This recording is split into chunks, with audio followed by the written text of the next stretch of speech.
Hello everyone. तो आज हमारे पास है क्लास 10th का प्री बोर्ड परीक्षा 2024-25 का पेपर जो कि हिंदी का है। तो चलिए फिर से देख लेते हैं एक बार कैसे इसमें क्वेश्चंस आए हैं और किस प्रकार इन्हें हल करना है। तो सबसे पहले इसमें बहुविकल्पीय प्रश्न है, जो कि सबसे पहला क्वेश्चन ये है कि भारतेंदु युग का नाम किस महान कवि के नाम पर किया गया है। तो हमारा इसमें उत्तर है भारतेंदु हरिश्चंद्र, इन्हीं के नाम पर ये भारतेंदु युग का नाम रखा गया है। दूसरा क्वेश्चन हमारा ये है कि गोदान उपन्यास के लेखक कौन है। तो इसके लेखक जो हैं प्रेमचंद हैं। इनकी अन्य रचनाएं भी जैसे गबन भी इनकी जो ही रचना है।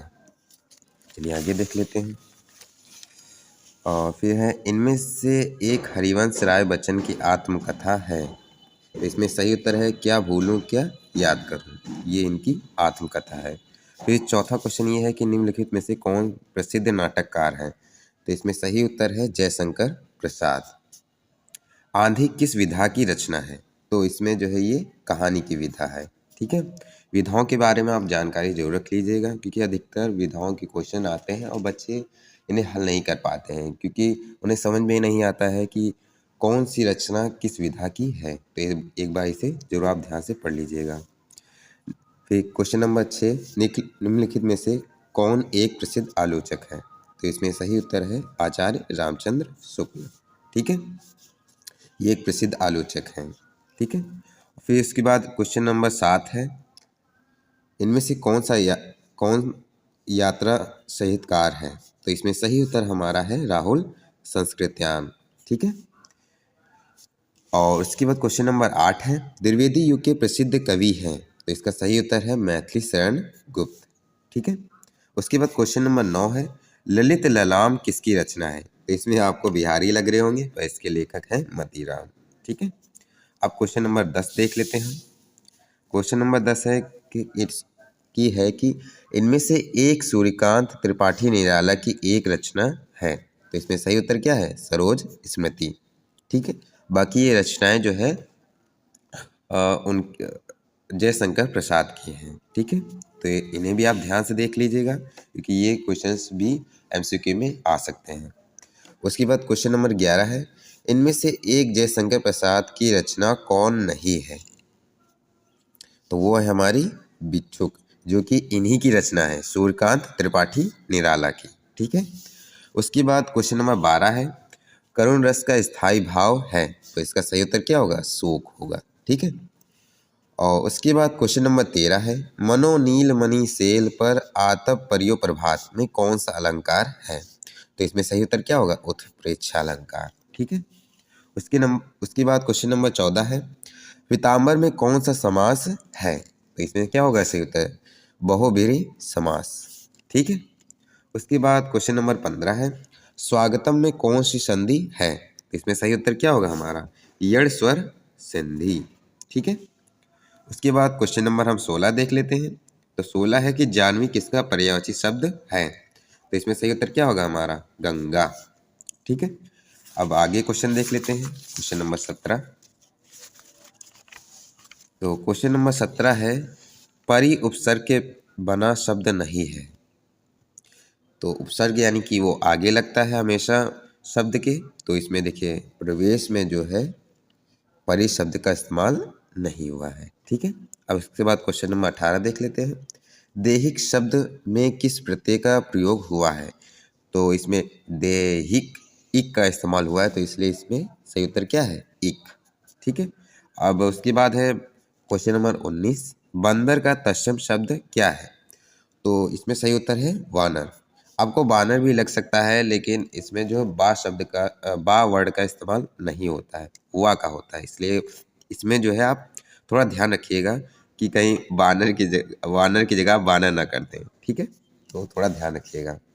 उसके बाद क्वेश्चन नंबर 20 है, फल शब्द का पंचमी विभक्ति एक वचन रूप लिखिए। तो इसमें सही उत्तर है फलाद। अगर इसका पंचमी विभक्ति का बहुवचन लिखना होता तो आप फलेभ्य लिखते। ठीक है, उसके बाद हम खंड बा में देख लेते हैं। खंड आ में तो बहुकल्पी थे, और इसमें जो है आपको कुछ पैराग्राफ्स दिए गए हैं। तो ये जो है आपके चैप्टर भारतीय संस्कृति से लिया गया है। जिसमें जो है इसके लेखक डॉक्टर राजेंद्र प्रसाद हैं और उसी में से ये एक गद्य आपको दिया गया है।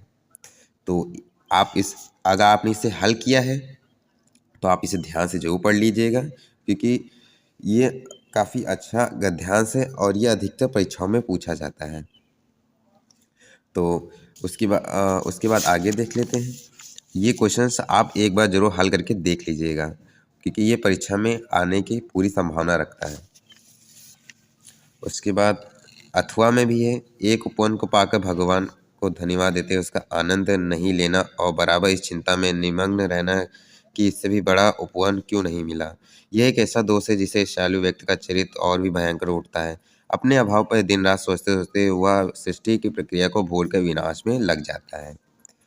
तो इसमें भी आप कंफ्यूज ना होइएगा। ये चैप्टर ईर्ष्या तू ना गई मेरे मन से लिया गया है, यानी कि ये गद्यांश उसमें से ही इस पाठ से लिया गया है और इसके लेखक रामधारी सिंह दिनकर है। ठीक है, इसका जो है संदर्भ आप पढ़ लीजिएगा, रेखांकित अर्थ की व्याख्या भी देख लीजिएगा और इसमें जो लेखक ने शालू व्यक्ति के चरित्र में भयंकर होने का क्या कारण बतलाया है इसके बारे में भी आप जरूर देख लीजिएगा।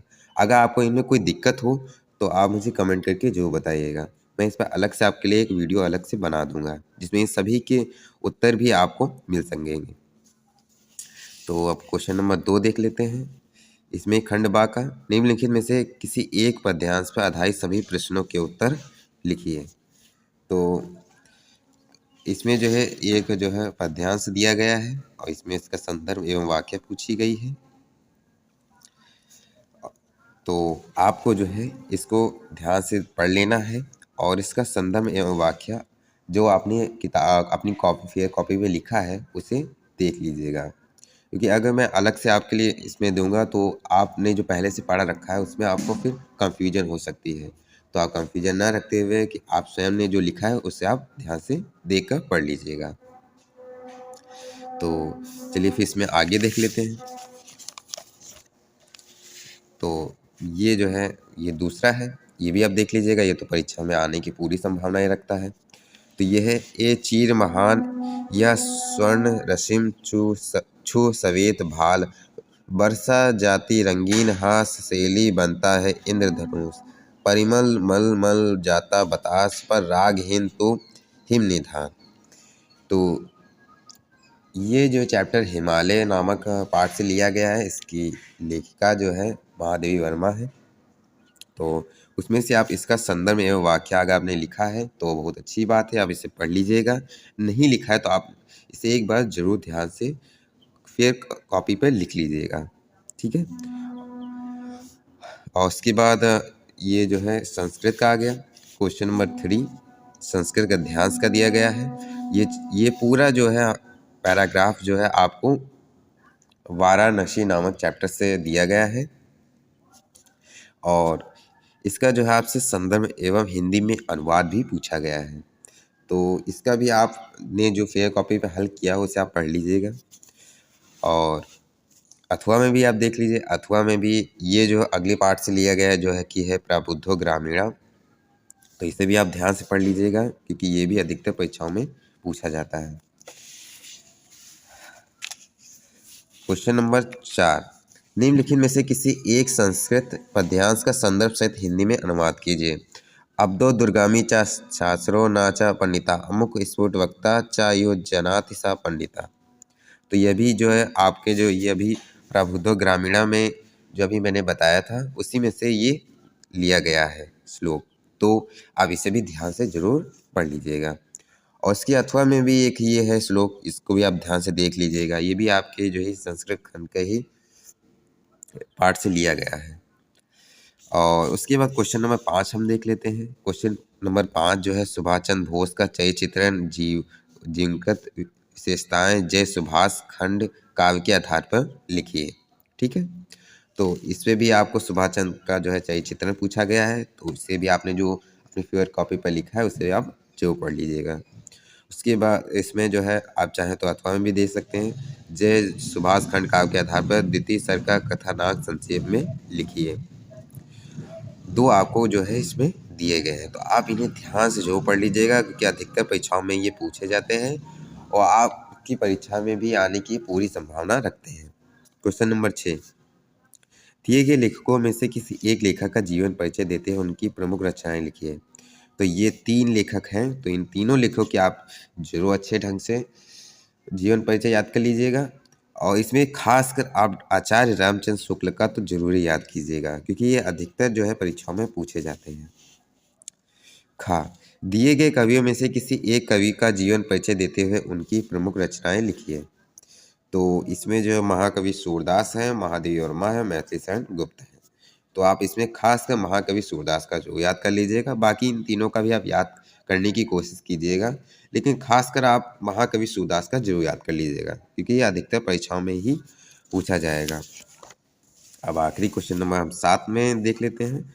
अपनी पाठ्य पुस्तक में से कंठस्थ एक श्लोक लिखिए जो इस प्रश्न पत्र में ना आया हो।